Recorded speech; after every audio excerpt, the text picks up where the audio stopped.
Hello বন্ধুরা, সবাই কেমন আছো? আশা করি সবাই ভালো আছো। আজ আবার একটা নতুন ভিডিও নিয়ে চলে এলাম। আজ আমাদের মনসা মার পূজা, তাই মা এখানে খয়ে গুড় মাখিয়ে নিচ্ছে, যেটা পূজার প্রধান উপসর্গ বটে। তো আমি এখানে নারিকেল নাড়ু বানিয়ে নিচ্ছি, একটু গুড় দিয়ে নারিকেল নাড়ুটা বানাবো। তো তাই আমি একটু নাড়ু বানিয়ে নিলাম। হাতে ভীষণ গরম লাগছিল। অলরেডি আমি এখানে নাড়ুগুলো বানালাম। তো দেখো, তারপর সকালে টিফিন করার জন্য কড়াইতে তরকারি বসিয়ে দেওয়া হয়েছে। সব মিলিয়ে সকালটা বেশ জমজমাট বটে।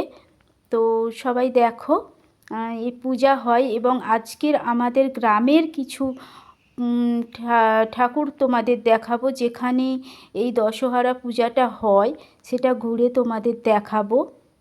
এখানে আমি লুচিগুলো ভেজে নিলাম।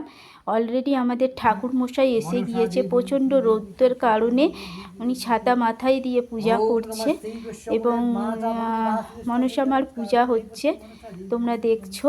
তারপর চলো একটু গ্রামের ওখান থেকে ঘুরে আসি। তো গ্রামের এখানে এটা একটা বিশালক্ষীর মন্দির। এই মন্দিরটা নিয়ে একটা পৌরাণিক গল্প আছে, যেটা পরের ভিডিওতে তোমাদের আমি শেয়ার করব।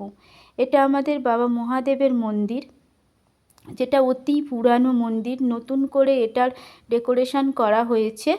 তো চলো তোমাদের ভেতরটা একটু দেখাই। সবাই আমার সাথে বাবা মহাদেবকে দর্শন করো। দেখো, এখানে সবাই পূজা দিয়েছে 10 রকমের ফল দিয়ে পুজো দেওয়া হয়েছে। এই ছিল আমাদের মন্দিরের পেছনের দিকটা, মানে পুরো মন্দিরটা। দেখো কত সুন্দর একটা পরিবেশ। কত ছোট ছোট ছেলেরা এখানে বিকালবেলা খেলতে আসে।